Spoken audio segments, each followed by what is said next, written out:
Assalamualaikum, jangan lupa angkat tangan kanan dan lalu tekan tombol subscribe yang sudah subscribe. Terima kasih sebanyak-banyaknya. Mari kita lanjutkan cerita sebelumnya. Bab 1204. Enggak, Nona Rina, jangan. Jangan bunuh kami, kumohon, jangan bunuh aku. Aku belum pengin mati, aku belum pengin mati. Para menteri tiba-tiba memucat. Mereka segera berlutut dan merangkak ke arah Rina, namun para anggota Sekte Kegelapan yang telah membunuh semua penjaga di luar bergegas masuk dan melaksanakan perintah Rina tanpa ragu. Mereka membunuh para menteri. Alhasil, semua menteri dan master alam bela diri tewas tak tersisa.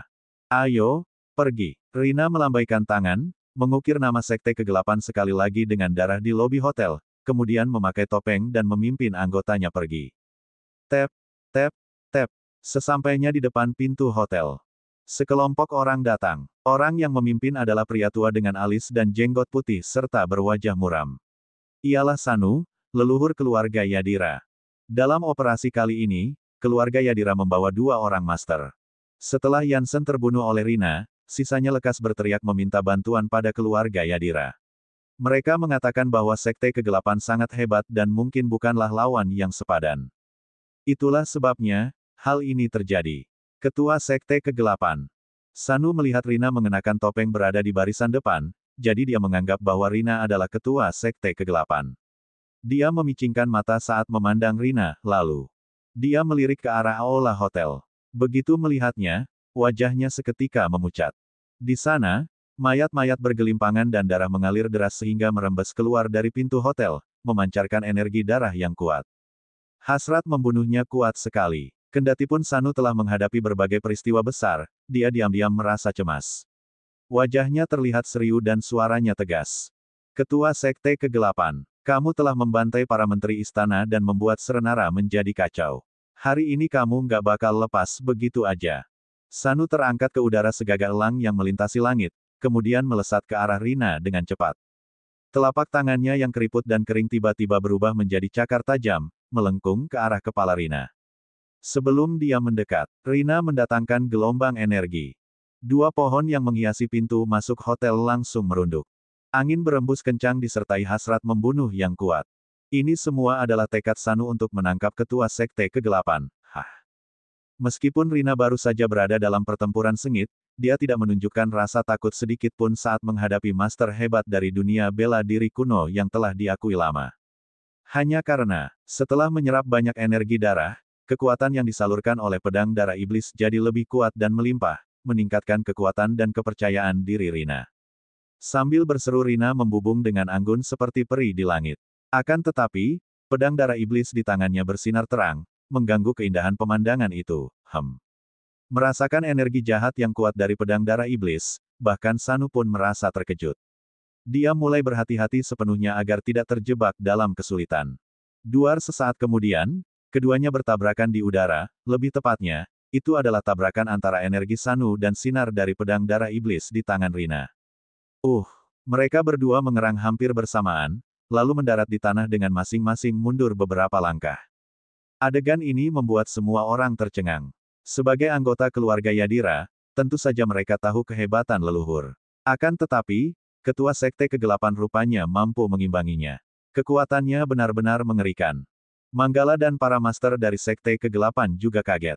Ketua sekte mereka ternyata setara dengan master sehebat Sanu. Shoot, bab 1205. Pada saat para master dari kedua pihak masih kaget, Sanu dan Rina kembali bertarung. Sanu menggabungkan kedua tangan, mengeluarkan gelombang energi yang dahsyat dengan warna hijau gelap yang jernih.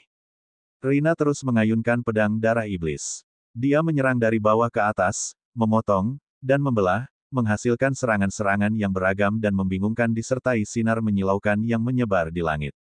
Duar, setelah bertarung dengan sengit, pertarungan keduanya makin panas. Sanu telah mengumpulkan energinya dalam waktu singkat, lalu melancarkan teknik tangan rahasia keluarga Yadira yang dikenal sebagai tapak pasir hitam. Aura hitam seketika menyelimuti seluruh tubuhnya. Shoot. Tubuh Rina mengeluarkan cahaya semerah darah yang menyilaukan dan melepaskan serangan yang dahsyat. Duar, lagi-lagi, sebuah tabrakan energi terasa mengguncang bumi. Rina terpental jauh dengan sensasi mati rasa pada tangannya dan darah mengalir keluar dari sudut bibirnya. Namun, Pedang darah iblis masih digenggam erat. Uhuk. Sanu juga terpental mundur dan memuntahkan seteguk darah. Ketua Sekte, leluhur, para master dari kedua belah pihak segera membantu pemimpinnya masing-masing, kita harus pergi. Setelah Manggala dan yang lain membantu Rina, mereka pun bergegas pergi. Dalam sekejap mereka sudah beberapa puluh meter jauhnya. Mau kabur kemana? Melihat mereka kabur, Noah bersiap memimpin orang-orang untuk mengejar, tetapi dihentikan oleh Sanu. Jangan dikejar. Noah tidak tahu apa alasannya, tetapi dia segera berhenti dan menatap leluhurnya, cepat. Antar aku pulang buat memulihkan diri, aku harus segera diobati. Uhuk, Sanu kembali memuntahkan seteguk darah hitam. Darah itu memercik ke tanah dengan warna yang sangat mencolok. Pertarungan mereka berdua, meskipun tampaknya Rina terluka parah oleh serangan Sanu, dia juga kepayahan dengan kondisi yang sangat lemah. Jika tidak segera mendapat pengobatan yang memadai, kemungkinan besar dia akan mati di tempat. Noah yang melihat betapa lemahnya Sanu tidak menunda lagi dan membawanya pulang menuju kediaman keluarga Yadira. Di hotel yang tidak dikenal, Uhuk. Setelah Rina dibawa kembali, dia tidak bisa menahan diri lagi dan muntah darah. Sanu memang layak dianggap sebagai master tahap akhir alam bela diri dewa. Dia bahkan menggabungkan bahan yang sangat beracun dalam teknik tapak pasir hitam. Teknik telapak tangan itu tidak hanya menggeser organ dalam tubuh Rina, tetapi juga membuatnya penuh dengan racun. Kepala Sekte Rina, bagaimana kondisimu? Kepala Sekte, Ketua Sekte, setelah selamat dari pertarungannya dengan Sanu, Manggala dan yang lain memiliki rasa hormat yang mendalam terhadap Rina, tetapi mereka tidak membuang waktu untuk bertanya dengan penuh perhatian. Rina tak kunjung menjawab, tetapi mulai mengatur napas. PF. Sayangnya, luka yang diderita Rina terlalu parah dan dia juga terinfeksi oleh racun yang mematikan.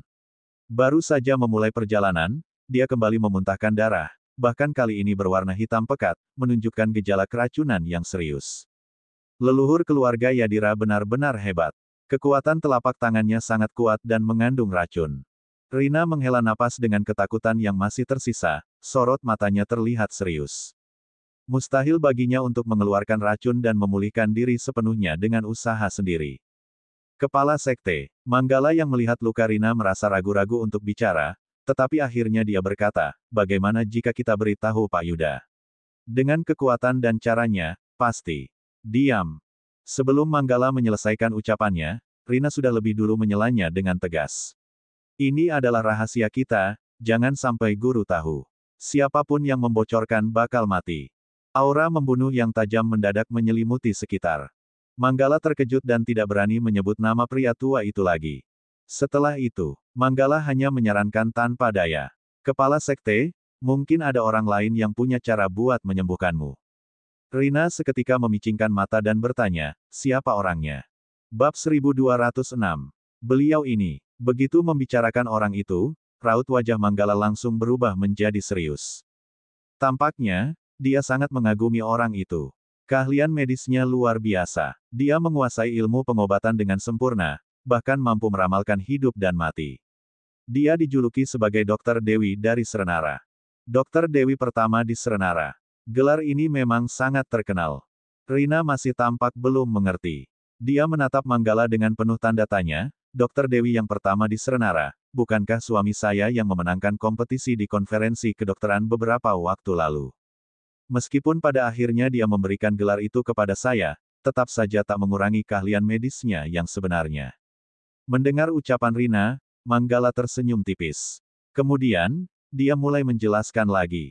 Nyonya, Anda memang sangat mencintai suami Anda. Di dunia yang fana ini, keahlian medis milik Raja Serigala memang tak tertandingi dan jarang ada orang yang bisa menandinginya. Namun, di dunia bela diri kuno, masih banyak orang-orang sakti yang tersembunyi. Mereka terbiasa hidup sendiri dan enggan terlibat dalam persaingan duniawi. Mereka hidup dengan sangat sederhana dan bersahaja.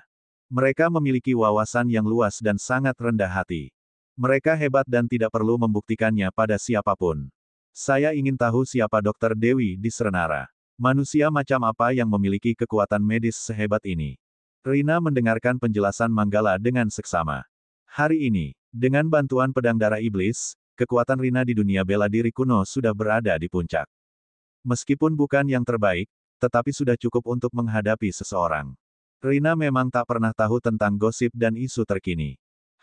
Rina kembali bertanya dengan ragu, kalau begitu, ceritakanlah apa keistimewaan dari Dokter Dewi ini. Apa yang membuatnya bisa mengalahkan suamiku? Manggala terkekeh saat mendengar ucapan Rina yang masih berusaha membela suaminya. Selanjutnya, dia menjawab dengan serius, Dokter Dewi yang saya bicarakan adalah pemilik Villa Bianco, yaitu Zeger Yugis. Zeger Yugis. Rina membatin, mengulangi nama itu sekali lagi, dan mengangguk, dari namanya saja sudah terdengar seperti dewa yang sangat agung. Manggala terkekeh. Dia perlahan-lahan menggambarkan orang tersebut, Zeger persis seperti namanya, bagai dewa yang berkelana di dunia. Bebas dan santai, tetapi memiliki keterampilan medis yang luar biasa. Mereka bilang, bahkan di tangan Zeger, tumbuh tanaman obat yang bisa mengubah busuk menjadi ajaib. Dia telah mempelajari tubuh manusia dengan mendalam. Dia berhasil menyatukan 5 elemen keseimbangan hidup dengan alam semesta. Karena itulah dia dijuluki sebagai ahli medis dunia dan Dokter Dewi di Serenara. Setiap pasien yang datang padanya dengan gejala apapun, semuanya berhasil sembuh. Selama bisa menemukannya untuk meminta pertolongan.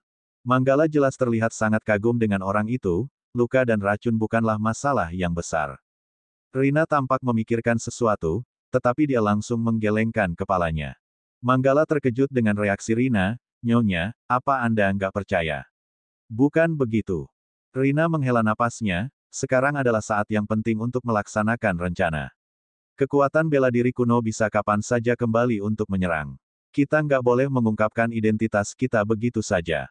Kalau tidak, semuanya akan sia-sia dan hal itu juga akan menimbulkan masalah besar bagi suami saya.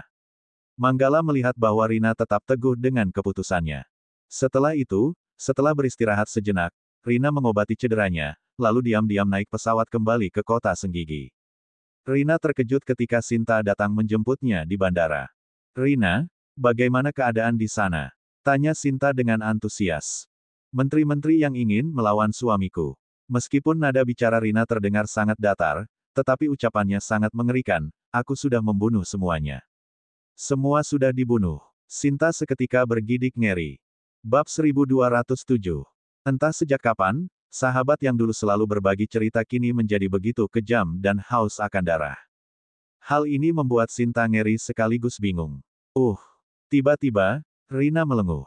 Tubuhnya membungkuk sambil terus memegangi dadanya. Dia hampir ambruk ke tanah. Rina, Sinta yang juga terkejut, dengan segera mendekati Rina. Setelah memeriksa tubuhnya yang gemetaran, dia baru menyadari bahwa Rina terluka. Sinta bertanya dengan penuh perhatian, kamu terluka. Apa kamu ingin pergi ke rumah sakit? Enggak usah. Setelah Rina beristirahat sejenak, dia memaksa diri untuk berdiri. Dia berkata dengan dingin, aku mengenal tubuhku sendiri. Aku bisa menanganinya. Kenapa harus pergi ke dokter? Enggak berguna. Begitu ucapannya selesai, Rina menepis tangan Sinta. Rina berusaha berdiri tegap tanpa bantuannya. Sinta terperanggah tak percaya, bingung harus berkata apa. Saat dia masih tertegun, Rina Yulianto beranjak pergi ke Bahari Indah dengan langkah yang lambat. Hubungan baik di antara keduanya kini telah renggang. Dia merasa Rina semakin menjauh dan semakin asing baginya. Sekarang, dia hampir tidak bisa mengenalinya lagi. Di tempat lain, Istana Raja Serigala, elang hitam yang merupakan bagian dari intelijen segera mengetahui apa yang terjadi hari ini, begitu banyak menteri dan pejabat tinggi yang dibantai abis. Bagaimanapun, ini akan menjadi masalah untuk Serenara. Sekte Kegelapan, organisasi yang sebelumnya tidak pernah terlihat, akhirnya berani muncul di hadapan publik, pemimpinnya memiliki kekuatan yang sebanding dengan Sanu, tokoh besar dari dunia bela diri kuno. Ini sangat mengerikan. Di dunia bela diri kuno, kecuali segelintir orang tua, kemampuannya memang dikenal hebat dan dia menganggap dirinya lebih unggul dari yang lain. Tim Hitam. Hari ini terjadi peristiwa besar di ibu kota. Elang Hitam tidak yakin apakah Sekte Kegelapan merupakan musuh atau teman. Maka dengan segera, dia melaporkan berita ini kepada Bayangan. Apa maksudnya? Menteri di balik proyek pangkalan uji coba tentara legendaris, telah dihabisi oleh Sekte Kegelapan. Dia juga telah membunuh puluhan ahli alam bela diri. Dan bertarung dengan Yeni, nenek moyang keluarga Yesa, dengan kekuatan kedua belah pihak yang imbang. Bayangan sangat terkejut mendengar berita ini. Dia bukan lagi anak kecil yang dulu. Dia sudah sangat mengenal dunia bela diri kuno. Yeni, nenek moyang keluarga Yesa, bukanlah orang biasa yang dapat dilawan dengan mudah. Kabar itu benar. Hal ini sudah dikonfirmasi oleh banyak orang. Setelah Elang Hitam melaporkannya dengan yakin, dia bertanya lagi, bagaimana sikap Istana Raja Serigala terhadap Sekte Kegelapan ini. Bayangan juga tidak yakin. Setelah merenung sejenak, dia menjawab, terus perhatikanlah masalah ini dengan cermat dan perhatikan setiap gerak-gerik Sekte Kegelapan. Aku akan bertanya dulu pada Kak Teguh untuk langkah selanjutnya, baik. Setelah menutup telepon, Bayangan segera mencari Teguh. Kak Teguh. Bayangan menceritakan semuanya secara rinci, lalu bertanya, Sekte Kegelapan ini muncul entah dari mana dan aku belum pernah mendengar tentang mereka sebelumnya. Kita harus bagaimana sekarang? Pada akhir kalimatnya, Bayangan menatap Teguh dan menunggu pendapat darinya. Bab 1208. Ini, Teguh sendiri juga tidak yakin karena informasi tentang Sekte Kegelapan terlalu sedikit. Setelah berpikir sejenak, Teguh akhirnya menjawab. Bagaimanapun juga, Sekte Kegelapan sudah menyerang para menteri dan pejabat tinggi, serta menarik perhatian dunia bela diri kuno. Hal ini akan menguntungkan kita.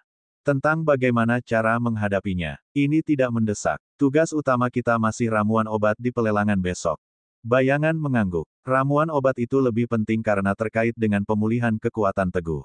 Kekuatan adalah kunci segalanya. Di sisi lain, keesokan harinya, rumah lelang VD, pelelangan barang antik tahunan berlangsung seperti biasa. Untuk mengelabui mata-mata Teguh, Bayangan, dan Rana mengenakan topeng khusus yang menutupi wajah mereka agar tidak dikenali. Ketika mereka sampai, tempat ini sudah penuh sesak. Padahal tempat ini sangat luas, bahkan bisa menampung puluhan ribu orang. Aula itu secara keseluruhan dibagi menjadi 2 lantai. Di lantai dasar, sebuah panggung tinggi berdiri tegak di tengah bangunan utama. Cahayanya terang dan setiap detail barang akan terlihat jelas. Di sekelilingnya terdapat banyak tempat duduk yang tertata rapi. Para tamu dari seluruh dunia telah duduk di sana. Mereka berbisik atau berbicara dengan suara lantang dan suasananya sangat ramai, sementara itu, lantai 2 adalah ruang VIP. Harga dari pintu masuknya saja sudah mencapai triliunan, sama sekali bukan tempat untuk menjamu tamu biasa, ikuti aku.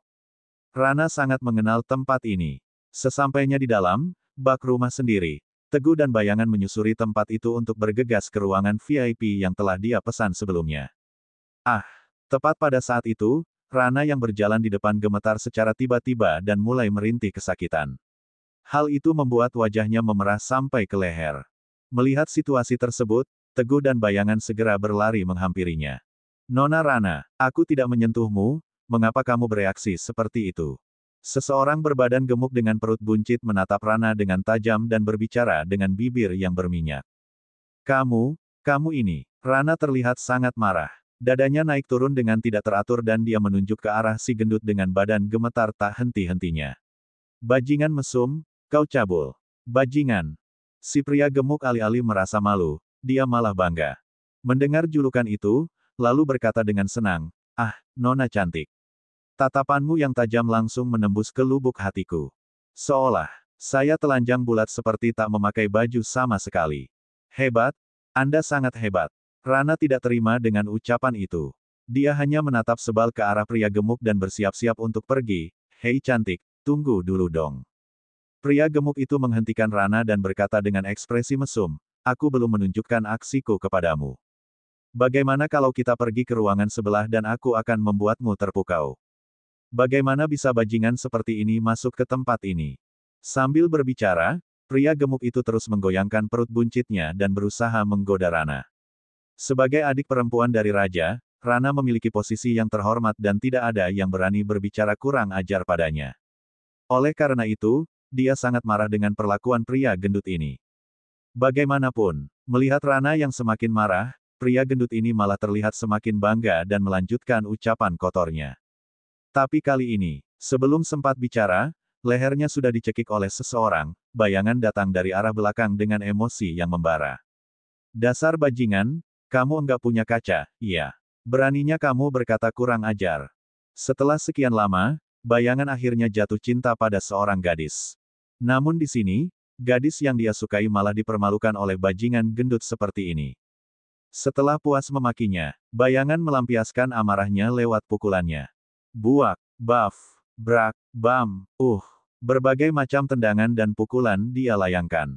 Bayangan bebas memukuli pria gendut ini, asalkan dia tidak membunuhnya. Kurang dari 30 detik pria gendut ini sudah terkapar dengan luka-luka di sekujur tubuhnya. Bab 1209. Ini adalah hasil karena bayangan tidak ingin membuat masalah untuk Teguh setelah menahan dirinya. Setelah itu, sialan, bicara sekali lagi. Tanpa pikir panjang, dia langsung menendang selangkangan pria gemuk yang hampir mati. Ah! Jeritannya terdengar ke seluruh penjuru. Pria gendut itu terkapar tak berdaya. Air seni dan darahnya bercampur dan menggenang di lantai. Ini seperti cerita legenda, tentang burung merah yang marah. Bukan, ini tentang burung yang mengamuk. Bos besar. Bos, ada apa? Bos, apa Anda baik-baik saja? Apa Anda perlu pergi ke rumah sakit? Bos. Pengawal-pengawal pria gendut itu segera menghampirinya. Sebagian pengawalnya berusaha untuk membantunya berdiri. Dia terlihat sangat kesakitan karena sudah terluka terlalu parah. Sebagian pengawal lain langsung menghampiri bayangan. Sialan kamu, berani-beraninya kamu menyerang bos kami. Dasar kurang ajar. Cepat, serang dia, habisi nyawa orang itu. Hua, para pengawal yang besar dan kuat mulai menyerang bayangan dengan amarah yang menggebu. Mereka semua adalah orang-orang khas dari Frans Timur, tubuh mereka sangat besar dan kuat, namun bayangan yang bertubuh lebih kecil sama sekali tak gentar. Bayangan, jaga dia dengan baik. Aku yang akan menyelesaikan pertarungan ini. Teguh mengangguk ke arah Rana yang terlihat bingung, lalu mendekatinya. Boom, fiuh, wus, hufet. Para pengawal itu tidak main-main dengan ucapannya. Teguh dan bayangan sama nekatnya. Teguh juga tidak main-main dengan pukulannya, sret. Untuk menghadapi para pengawal ini, tidak perlu menggunakan tenaga yang besar. Mereka hanya memerlukan kekuatan fisik biasa. Teguh dengan mudah mengalahkan mereka semua. Tidak ada yang bisa menandingi mereka berdua. Tidak ada yang bisa menghentikan pukulan mereka. Hanya dalam hitungan detik, tidak ada satupun pengawal yang masih bisa berdiri. Teguh seperti mesin pembunuh yang berhasil mengalahkan mereka semua. Ini sangat luar biasa. Rana langsung berseru kegirangan, sebelum dia sadar dan menelan separuh ucapannya lagi. Pada saat yang sama, dia benar-benar terpukau dengan apa yang dia lihat barusan. Raja Serigala Serenara, namanya sudah dikenal dunia. Meskipun berada ribuan mil jauhnya di Frans Timur, semua orang pasti tahu bahwa Raja Serigala, Teguh Laksmana memiliki kekuatan yang luar biasa. Tidak peduli berapa kali mendengar tentangnya. Tidak ada cara yang lebih baik dibanding melihat langsung seperti yang dialami oleh Rana saat ini. Ini sangat nyata, sangat menakjubkan, membuat Rana terpana cukup lama. Apa yang kalian lakukan? Pada saat itu, seorang pria parubaya yang tinggi besar datang menghampiri mereka sambil berbicara dengan ketus. Pria tersebut dikelilingi oleh sekelompok pengawal berpakaian jas hitam. Begitu mendengar ucapannya, para pengawal berjas hitam di belakang segera mengepung tempat kejadian, termasuk Teguh beserta rombongannya dan pria gemuk bersama pengawalnya. Dia adalah pemilik rumah lelang VD, yang bernama VD Debel. Rana segera berbisik kepada Teguh dan bayangan begitu melihat orang yang datang. Bab 1210. Keduanya mengangguk, mereka mengerti, Bos VD. Bayangan langsung maju dan menjelaskan akar dari masalah. Pria gendut itu mengucapkan kata-kata kurang pantas kepada teman saya dan bahkan hampir melakukan hal yang tak senonoh, karena itu, saya memberinya sedikit pelajaran. VD melempar pandangan ke arah pria gendut. Selangkangan pria itu masih berlumuran darah. Lantai penuh dengan air seni dan darah, tampaknya. Luka itu bukan luka biasa. Kemaluannya sudah terluka parah dan tak bisa dia gunakan lagi di masa depan, hufet. Pria gemuk itu tiba-tiba berubah sikap. Dia memandang bayangan dengan penuh kebencian sambil menggerutu karena sakit. Pak VD, saya adalah orang Frans Timur sedangkan mereka adalah orang Timur. Pria gendut itu bernama Siomara, seorang tuan tanah terkenal di ibu kota Frans Timur dan sudah terbiasa bersikap arogan. Dalam kehidupan sehari-hari, mereka tidak menghiraukan orang-orang Timur dan bertindak semaunya, namun saya enggak peduli dengan itu. Siomara belum selesai berbicara tapi kata-katanya diinterupsi oleh Bos VD, aku enggak peduli dengan alasanmu. Ini adalah wilayahku dan dilarang berperilaku kasar, jika kalian ingin menentukan siapa yang lebih baik di tempat ini, saya akan mengusir kalian semua. Setelah mendengar ucapannya, Teguh Laksmana dan yang lainnya terdiam. Tujuan utamanya datang kemari adalah untuk menemukan ramuan obat. 3 orang itu langsung duduk. Siomara terlihat sangat marah. Dia memandang Teguh dan dua orang lainnya dengan geram, lalu berjalan pincang ke arah tempat duduknya. Dia berencana untuk menyelesaikan masalah setelah acara lelang selesai. Sayangnya, tunggu, aku enggak bilang kamu boleh pergi. Fede menghentikan Xiomara dan berkata dengan dingin, kamu telah mengganggu wanita cantik di acara pelelanganku dan menciptakan kegaduhan. Kami enggak menyambutmu di sini, tolong keluar. Xiomara terkejut dengan sikap Fede. Dia terlihat naik pitam tapi tidak berani berselisih dengan Fede Debel. Sebagai ibu kota terbesar di France Timur, Fede mempunyai rumah lelang yang paling terkenal di dunia. Terlebih lagi, dia memiliki latar belakang di dunia tinju dan itu membuat Xiomara tak berani macam-macam dengannya. Dia pasti akan masuk daftar hitam. Itu membuatnya depresi. Sekali lagi, Xiomara menatap Teguh dan dua orang di sampingnya dengan emosi yang bergejolak. Setelah itu, dia segera pergi ke rumah sakit untuk memeriksakan kemaluannya. Xiomara tampak sangat murka. Ketika sampai di depan pintu lelang, dia tidak bisa menahan diri lagi. Dia segera mengeluarkan senjata aneh berbentuk tabung dan mengarahkannya pada Teguh. Wus! Sebuah cahaya perak berkilat, senjata itu melesat ke arah Teguh. Bajingan! Dasar orang kampungan, mati saja kamu.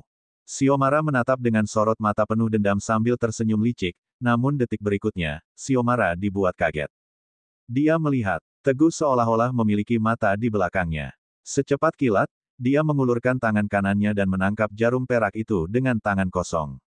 Sialan, apa-apaan ini? Xiomara terpaku di tempat dan menatap Teguh dengan bingung. Sedangkan Teguh bersikap acuh tak acuh terhadapnya. Xiomara berani menyerangnya secara diam-diam, jadi dia harus diajari pelajaran. Wus! Kemudian, Teguh menekuk jarinya dan jarum perak itu kembali ke pemiliknya dengan cepat, melesat menuju Xiomara.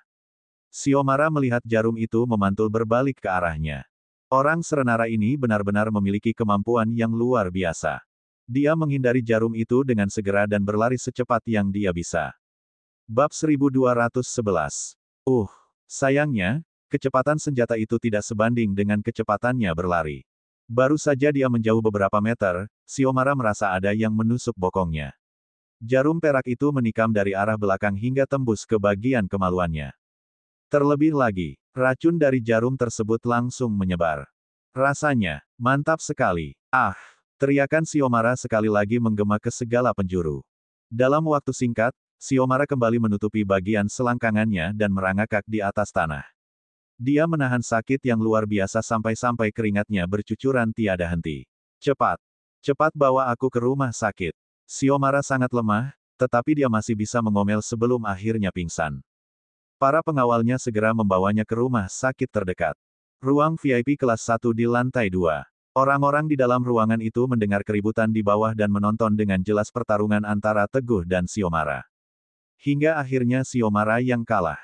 Seseorang segera masuk ke dalam ruangan itu dan melaporkan, Tuan Muda, dua orang dari Serenara sudah tiba, mereka baru saja terlibat perselisihan dengan Xiomara, apa Anda ingin melihat? Richard sedang duduk santai di sebuah sofa. Di sisi kiri dan kanannya, ada gadis France Timur yang cantik dan menarik. Mereka melayani Richard dengan lembut, Richard melenguh keenakan dan segera mengangkat kepalanya, pergi dan periksa berapa banyak uang yang mereka bawa untuk berbelanja di lelang ini. Aku ingin melihat seberapa banyak uang yang dibawa dua orang Serenara itu sampai berani datang ke France Timur untuk mencuri barang-barangku. Hari ini, aku akan memberi mereka pelajaran. Sebagai anak konglomerat, Richard benar-benar kaya dan dia sama sekali tidak mau terlihat lebih buruk dari Teguh dan teman-temannya. Siap. Pengawal itu segera pergi dan melaksanakan perintahnya. Tuan Muda, dengan status Anda, seluruh France Timur sudah hampir menjadi milik Anda. Mengapa Anda peduli dengan dua orang dari Serena itu? Jangan sampai Anda mengotori kedua tangan Anda untuk dua orang ini.